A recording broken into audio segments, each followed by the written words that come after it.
Bonsoir à tous. Je suis Simon Bernardin et je suis là pour vous parler de Jetpack Compose. Je voudrais aussi commencer par dire un grand merci au Frog et au GDG Nantes. Merci d'organiser cet événement. C'est une période un peu compliquée et c'est agréable de voir que la communauté continue à exister et à faire ce qu'il faut pour qu'on puisse échanger ensemble et présenter des nouvelles technologies. Aujourd'hui, je vous parle de Jetpack Compose, donc ça va être une petite introduction. Je ne vais pas rentrer énormément dans le détail, pour une bonne raison, c'est que, pour commencer, un petit avertissement, c'est une librairie qui est en développeur preview. Aujourd'hui, on est sur la version 0.1.0 Dev 07, donc une version qui n'est vraiment pas avancée. Ils sortent à l'heure actuelle des versions toutes les 2 semaines à peu près. Alors, ça va peut-être changer avec la situation actuelle, mais jusqu'à mi-mars, c'était des versions toutes les 2 semaines. Quand on va sur le site de Jetpack, il y a une page qui s'adresse à Jetpack Compose, et il est écrit clairement que les API changeront, qu'il y aura des modifications assez profondes sur la façon d'utiliser Jetpack Compose. Du coup, c'est clairement quelque chose qu'il ne faut pas utiliser en production. Et dernier petit point, effectivement, si vous voulez faire du Jetpack Compose sur Android Studio, vous devez impérativement être sur la version Canary, donc la version bêta qui vient de sortir de Android Studio 4. Ne permet pas de faire de l'Android Compose. Il faut être sur une version Canary. La première question qu'on pourrait se poser, c'est pourquoi est-ce que Google est allé créer une nouvelle librairie pour faire des interfaces utilisateurs, alors que il y a beaucoup d'outils qui existent pour faire des layouts en XML, que ça fonctionne bien. Pourquoi partir sur quelque chose de nouveau? Un des premiers points qu'il faut avoir en tête, c'est que quand on crée des layouts en XML, vous créez votre layout, votre fichier de layout, vous avez votre activité dans laquelle vous allez injecter ce layout avec une méthode setContentView par exemple. Ce qui se passe en fait au runtime, c'est que le moteur d'Android va construire un arbre d'objets en faisant du parsing du fichier XML. Donc de toute façon, il y a déjà une création d'objets qui est faite en background. Et un des points qui fait que l'équipe d'Android avait besoin ou envie de changer cette façon de faire, c'est que le parsing de fichiers, c'est quelque chose d'assez lourd. En termes de performance, du coup, on est sur quelque chose qui n'est pas très efficace. Donc une des premières raisons qui pousse l'équipe à créer quelque chose de nouveau et surtout à se focaliser sur du code Kotlin, c'est ce premier point-là, essayer d'avoir quelque chose de performant et qui aille dans le sens en fait de la plateforme. Deuxième raison qui les pousse à faire quelque chose de nouveau sur de la création d'interfaces utilisateurs, c'est le besoin d'avoir une séparation des responsabilités. On est aujourd'hui sur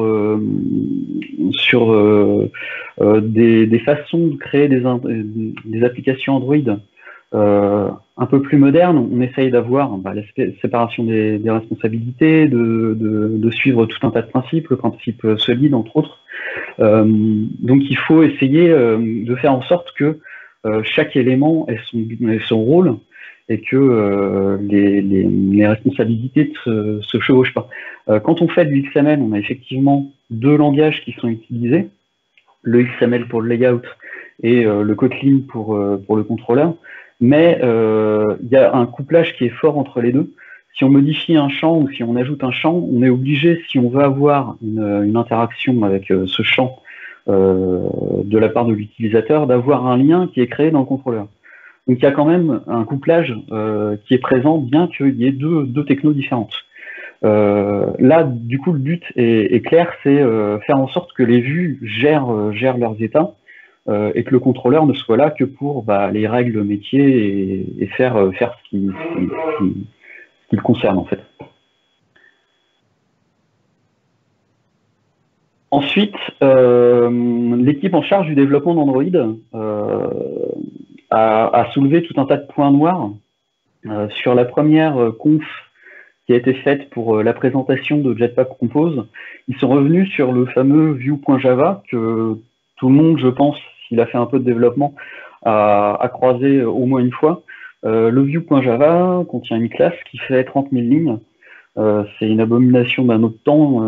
Clairement, il faut se débarrasser de ce truc-là le plus vite possible. Et c'est une des raisons qui les pousse à essayer de créer quelque chose de nouveau qui ne repose pas sur ce monstre infâme, quoi. Une deuxième raison, c'est un deuxième point noir. Si vous créez une vue personnalisée sur Android aujourd'hui, vous allez devoir avoir votre fichier Java ou Kotlin, votre layout en XML. Si vous voulez avoir en plus des attributs qui sont propres à votre vue, il faudra créer un fichier dédié en XML à ces attributs, les lier dans le contrôleur. Si vous voulez avoir des styles, il faut aussi avoir un fichier dédié, les lier dans le contrôleur. Bref, ça fait énormément de code pour créer des composants qui peuvent être assez simples. Donc, il faudra essayer de trouver une solution pour aller plus rapidement et avoir moins de code à mettre en place, à mettre en œuvre pour le développeur. Et enfin, il y a un gros problème à l'heure actuelle avec les vues Android, c'est qu'elles sont embarquées dans le système. Ça n'est pas une librairie que vous embarquez dans votre application. Vous vous reposez en fait sur le système Android pour afficher les vues. Ce que ça implique, c'est que si vous avez un bug dans une vue, il faudra attendre une mise à jour de l'OS pour que ce bug soit corrigé. Ça m'est arrivé un problème sur les textes et en fait, dans ce cas-là, on est obligé en fait de trouver des rustines, de rajouter du code pour contrer le problème qui est posé par la vue. C'est contraignant, c'est contre-productif et clairement avoir une librairie dédiée aux interfaces utilisateurs qu'on embarque dans son application et qu'on peut mettre à jour assez rapidement, c'est un point positif pour les développeurs. Pour conclure, le but de l'équipe en charge du développement de Kotlin, c'est la simplification. Simplifier. Il cherche vraiment à simplifier tous les aspects, que ce soit la quantité de code à déployer pour créer un composant, que ce soit le nombre de fichiers à mettre en place. La simplification, c'est vraiment leur but. Donc voilà, ça vous a montré un peu pourquoi cette librairie est en train d'être développée. Maintenant, je vais vous montrer un petit peu comment ça se met en œuvre. Comment est-ce qu'on crée des interfaces avec Jetpack Compose. La première chose à savoir, c'est que on va écrire des fonctions. Un composant Jetpack Compose, ce sera une fonction. Vous pourrez lui passer des paramètres. Quand vous aurez besoin d'afficher quelque chose, vous instancierez en fait, vous appellerez la fonction correspondant à l'élément que vous souhaitez afficher. Vous pourrez lui passer des paramètres également.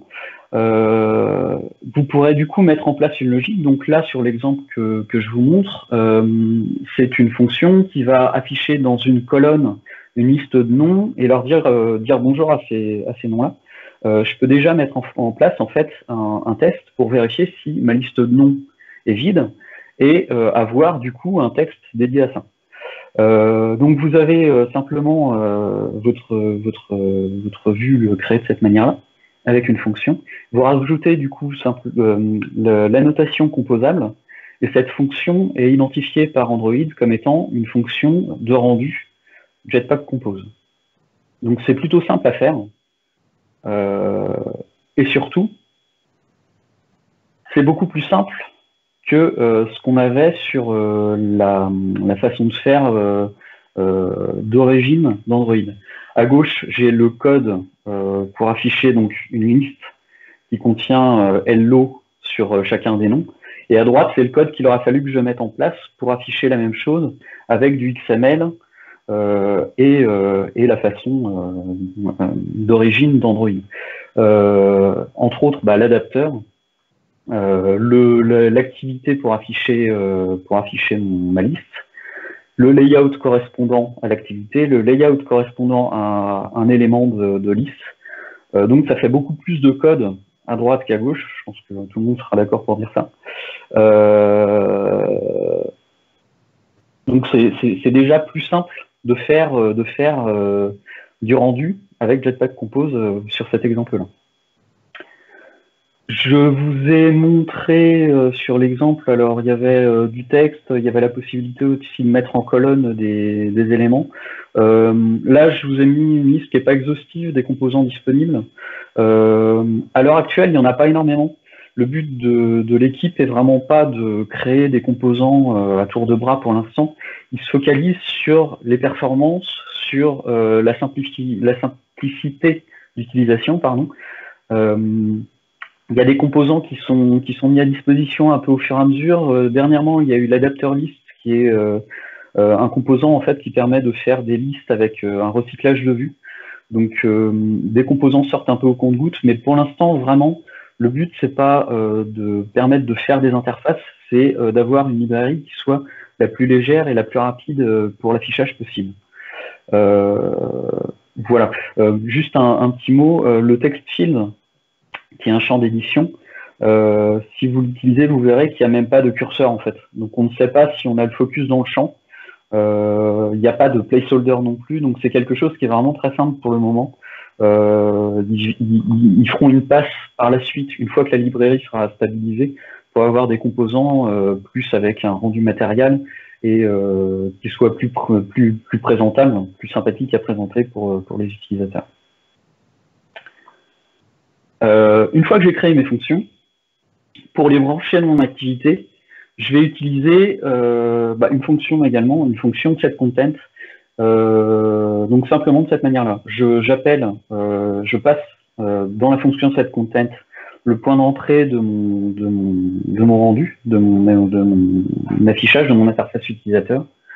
Et voilà, il n'y a pas grand-chose d'autre à faire. On a tout de suite en fait l'affichage qui se met en place. Il y a un autre outil qui est mis à disposition quand on crée des interfaces avec Compose, c'est l'annotation preview. À l'heure actuelle, vous ne pouvez pas utiliser l'outil de design pour créer des interfaces simplement. Du coup, l'équipe Android met à disposition cette annotation preview que vous pourrez mettre sur une fonction composable pour pouvoir avoir sur le panneau de droite, sur un panneau à droite de votre fenêtre d'édition de code, un rendu, une preview, une prévisualisation de ce à quoi ressemblera l'écran une fois que vous installerez l'application sur un device. Donc voilà, il y a simplement, alors là, dans cet exemple-là, j'ai appelé ma fonction greetings avec une liste de noms en dur. Je rajoute la notation preview. Et après avoir fait un build, on est obligé de faire un build entre chaque changement d'interface.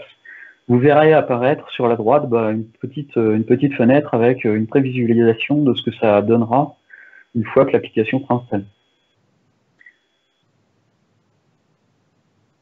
Donc voilà, présentation un peu rapide de la façon d'utiliser la librairie. Si vous voulez aller plus loin, je vous invite à creuser un peu la question. Je mettrai des liens sur la fin des slides pour vous documenter si vous le souhaitez. Je voulais vous expliquer un petit peu comment ça fonctionne concrètement, cette librairie. Et déjà, vous dire que ça n'est pas un processeur d'annotation. Je vous ai montré l'annotation composable qu'on met sur une fonction. Cette annotation n'a pas pour but d'être utilisée au runtime du tout. C'est une instruction de compilation. Toutes les annotations qui sont présentes dans Compose servent à générer du code.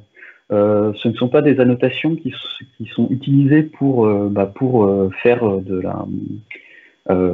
l'analyse du code au runtime.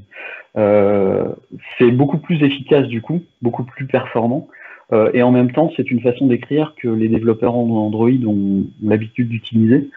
Donc ça va à nouveau dans le sens de la performance. On va générer du code et non pas avoir quelque chose qui va être analysé au runtime. Un deuxième trait de la librairie Compose, c'est la mémorisation positionnelle.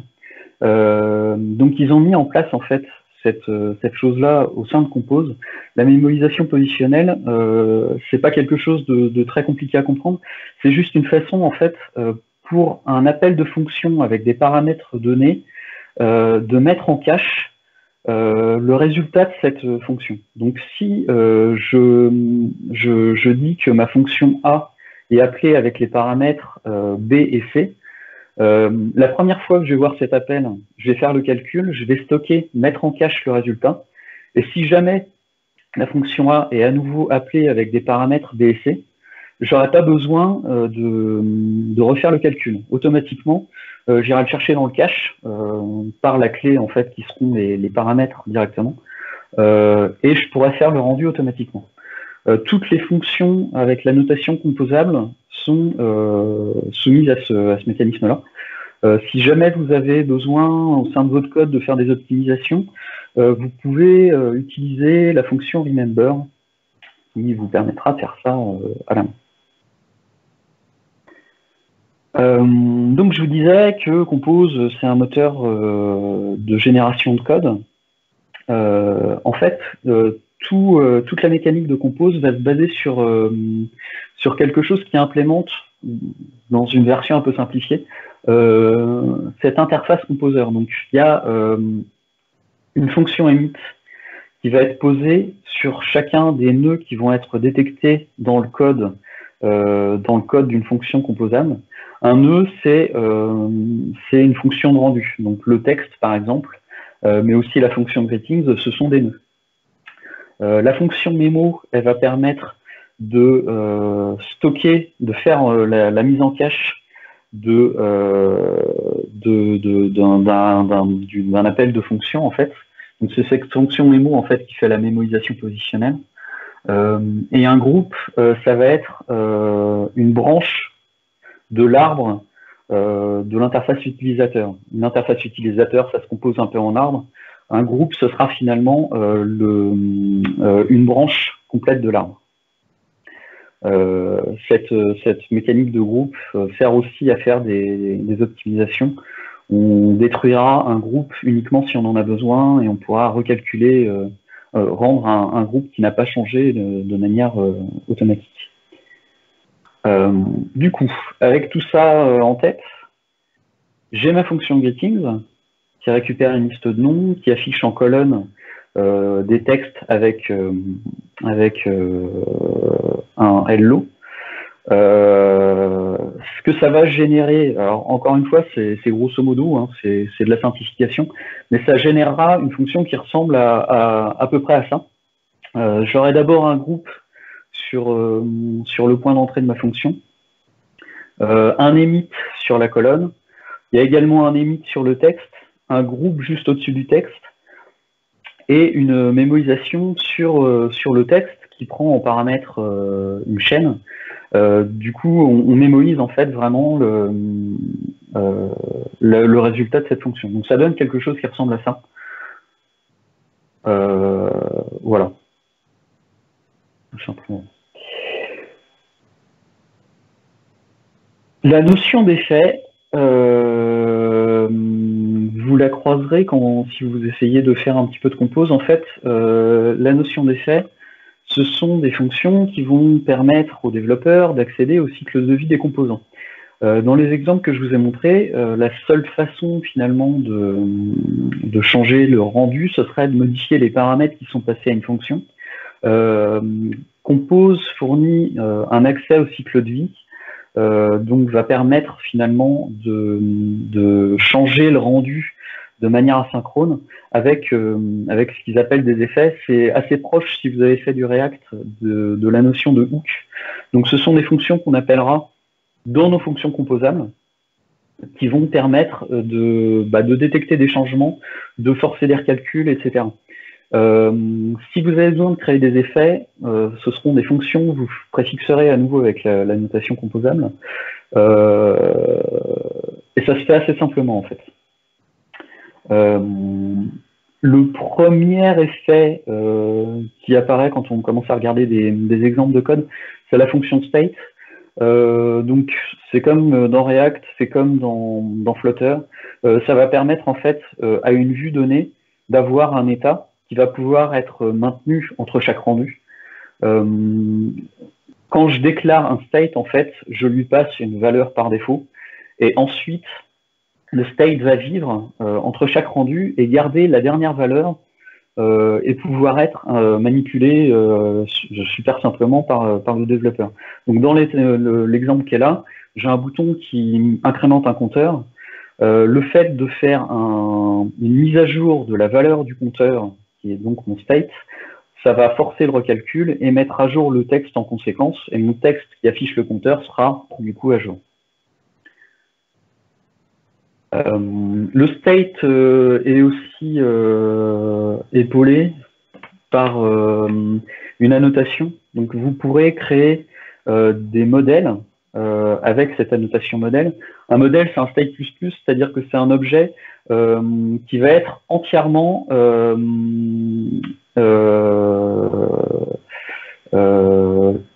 observable par le moteur de rendu. Bonjour Skype, effectivement, bon, je suis en train de... je clignote, ne vous inquiétez pas, tout va bien de mon côté. Du coup, mon state, chacun des champs qui sont présents dans mon modèle, chacun des champs qui sont présents dedans, le simple fait de mettre l'annotation modèle, ça va me permettre... Tout va bien. On est en train de tester mon self control en fait, tout va bien. Du coup, self control au maximum. Mon modèle, du coup, les champs sont observables. Si un champ change, ça force un recalcul. Donc de la même manière que j'avais un state tout à l'heure, si mon compteur est incrémenté, ça force le recalcul de la vue et du coup le texte qui est affiché m'affiche bien la valeur à jour. Simplement en faisant un arrobase modèle. L'arrobase modèle, vous pourrez le mettre sur n'importe quel type de classe. Donc vous pouvez faire des data classes, vous pouvez faire des field classes aussi. Il y a un exemple qui est fourni par Google, ils ont appelé ça Jet News. Il y a un exemple de navigation qui est fait et il se base sur des field classes pour faire la navigation. Donc on a un modèle en field class qui contient en fait les différents écrans. Et ce modèle est le référent pour tout ce qui est navigation. Un autre effet qui est très pratique, super pratique, c'est l'ambiance. Sur React, l'équivalent, si je ne me trompe pas, c'était le contexte. Du coup, ça sert à passer à travers l'arbre des propriétés. Ça évite en fait d'avoir, si votre arbre commence sur un composant A et que vous avez besoin dans le composant D, qui est 4 niveaux plus bas d'un attribut, l'ambiance en fait vous évitera d'avoir à passer depuis le composant A vers le composant B, vers le composant C, vers le composant D, en passant en paramètres de ces fonctions un attribut. Vous créez simplement un ambiance, vous l'initialisez avec un provider, et à n'importe quel niveau de votre arbre, l'ambiance aura un champ current qui contiendra la valeur courante de votre objet passé en paramètres. Donc ça permet de simplifier énormément le code. Donc je vais pas tous les présenter. Le remember, j'en ai parlé rapidement, donc ça permet de forcer la mise en cache d'un résultat de calcul, donc de forcer la mémorisation positionnelle sur une fonction. Il y a également le onCommit qui prend en paramètre un attribut et une fonction. Et en fait, cette fonction, c'est un callback qui sera déclenché à chaque fois que l'attribut passé en premier paramètre, change. Ça peut permettre, il y a des exemples qui existent pour faire du coup de l'observation de données sur des live data ou des observables ou même des ça va me revenir. Enfin, tout ce qui est asynchrone, en fait, vous pouvez passer par le onCommit pour faire des méthodes, des effets qui vous permettront de vous brancher dessus.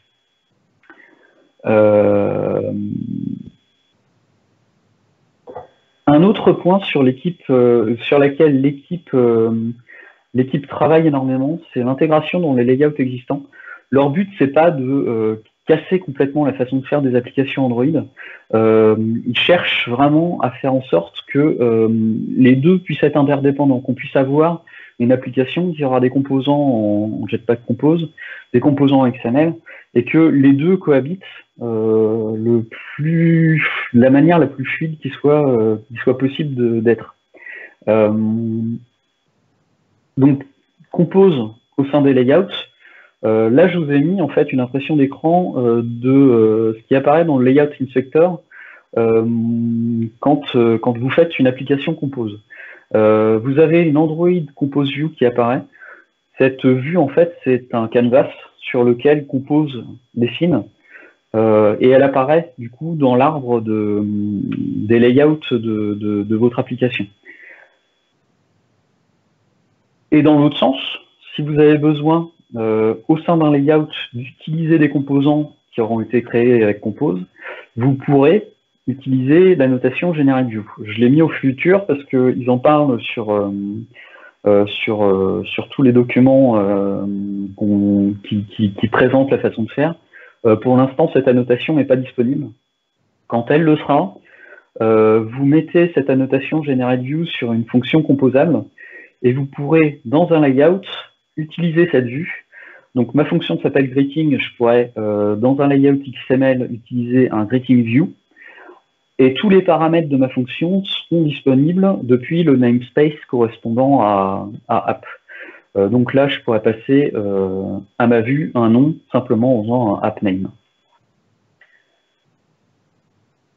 Bon, il y a beaucoup d'inconnus en fait sur l'avenir de Jetpack Compose. Donc à suivre dans les prochains épisodes.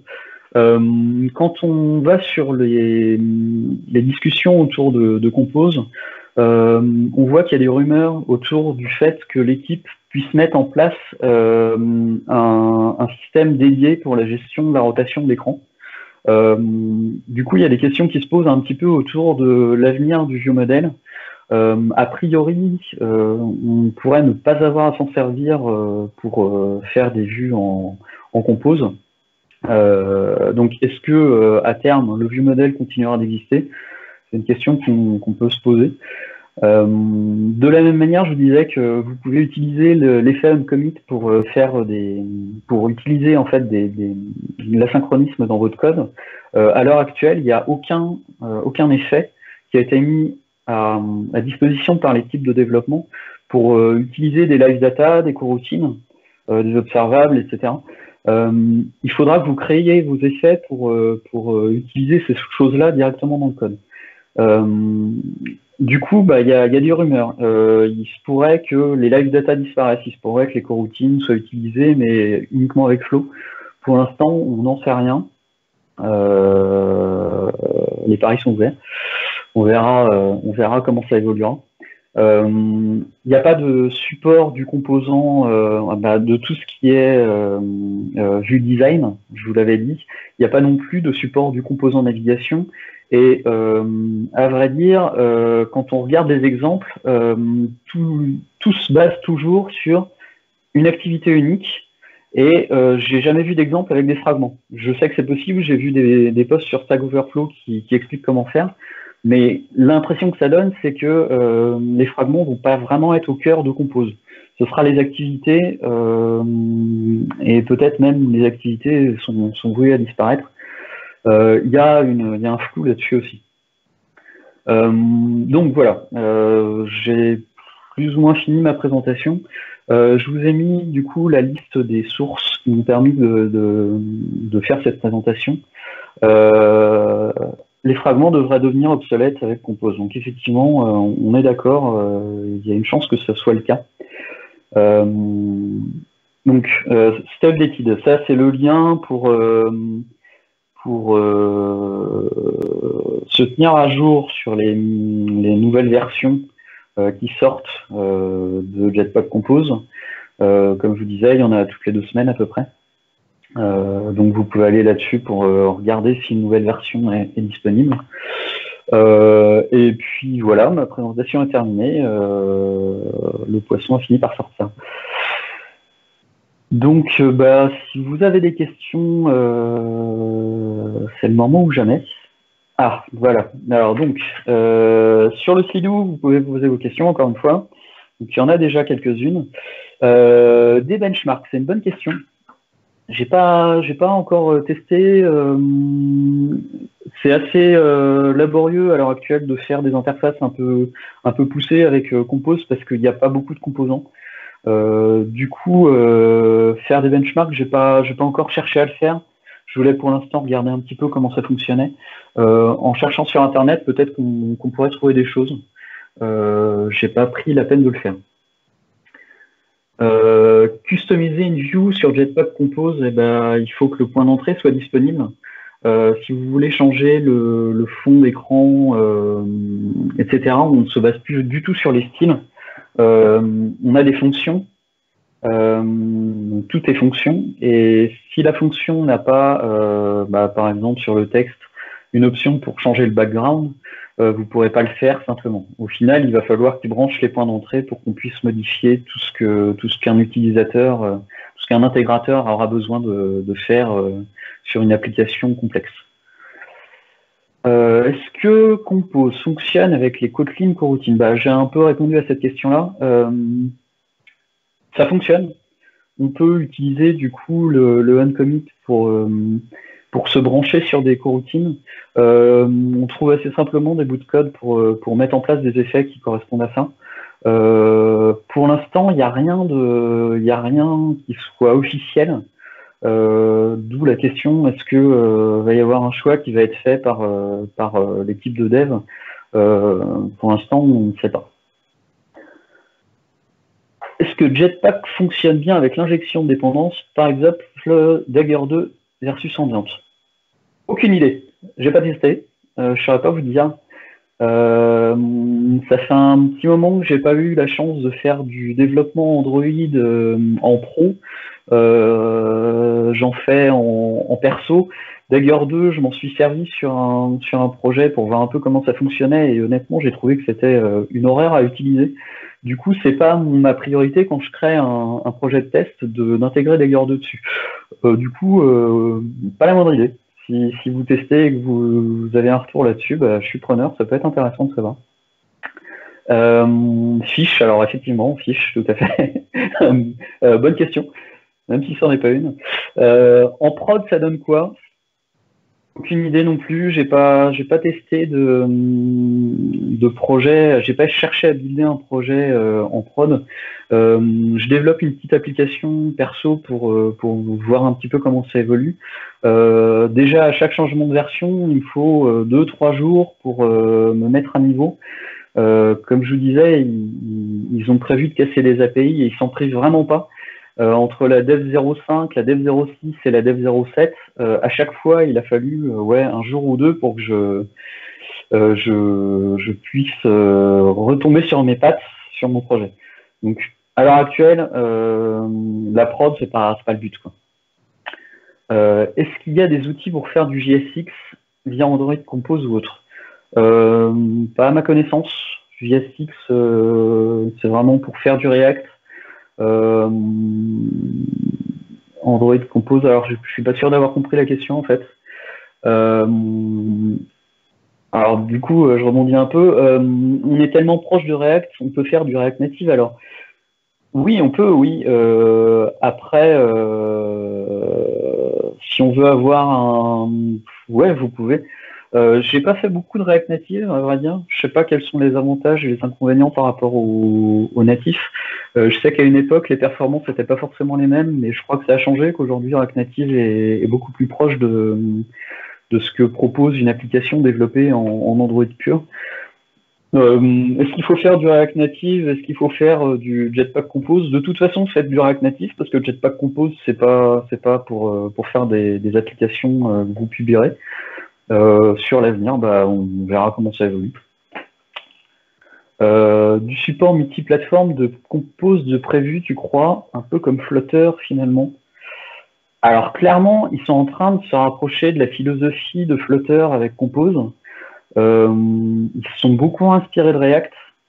Est-ce que ils vont faire du multiplateforme? Pour l'instant, la librairie, elle est à destination d'Android. Est-ce que ils vont pas faire un merge avec Flutter? Aucune idée. Aucune idée. J'ai pas lu de post quelque part qui pourrait faire penser ça. Pour l'instant, ils font une librairie qui est destinée à Android. Voilà, on verra sur l'avenir. Est-ce que tu peux tester tes composants avec les frameworks de test classiques? Pareil, j'ai pas fait de test. Je suis un bon développeur. Je sais qu'il faut faire des tests. Et comme tous les bons développeurs, j'en fais pas. Donc, aucune idée. Si une librairie de test existe, je pense qu'elle est encore balbutiante. C'est une librairie qui est encore une fois en pré-release. C'est à peine une alpha. Du coup, pas sûr qu'il y ait un framework de test à l'heure actuelle. Bon, tu manges quoi ce soir? Ça me fait rigoler. Je sais pas. Je vais voir peut-être une pizza, mais ça n'a pas grand rapport. Est-ce qu'il y a une date pour une release stable de Jetpack? Non, non, non. À l'heure actuelle, ils ne prévoient pas du tout de date. On est sur. En plus, ils sont à l'heure actuelle sur la release de version dev. Donc, on est sur une 0.1.0 dev 0.7. En ce moment, ils mettent même plus à jour la doc. Ils sont en train de travailler sur la stabilisation, les optimisations, mais il n'y a pas de date. Il n'y a pas de date du tout. La date, c'est when it's done, quoi. Des annonces sur Compose, compatible Kotlin multi-plateforme, Kotlin native. Donc, voilà, j'ai déjà un peu répondu à cette question-là. Je sais pas. Je sais pas du tout. Côté expérience de dev, est-ce que tu trouves Compose potentiellement plus agréable que le dev classique? Alors, ne serait-ce que le fait de devoir faire une liste, je trouve ça infiniment plus simple. C'est infiniment plus simple de toute façon. Il faut 4 lignes de code pour faire une liste. Avec Android classique, la façon classique de faire des listes, il faut bien 10 fois plus de lignes de code. Donc oui, c'est plus agréable. Pour l'instant, les composants sont rudimentaires, donc faut pas s'attendre à quelque chose de sexy en termes d'interface. Mais ça va dans le bon sens en tout cas. Ça devrait rendre le développement d'applications beaucoup plus simple à l'avenir.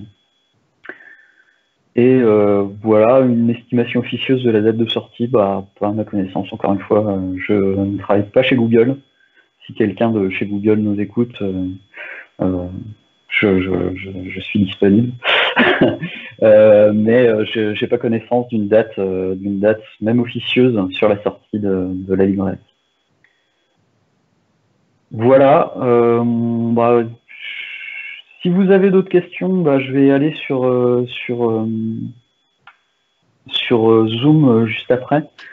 Donc n'hésitez pas à venir me poser vos questions. Je vous remercie pour avoir été là, pour avoir tenu jusqu'au bout.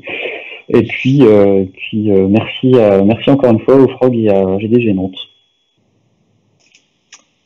Ouais, super. Il y a eu plein de questions, deux sujets bien intéressants. Normalement, Edouard va basculer sur les derniers slides.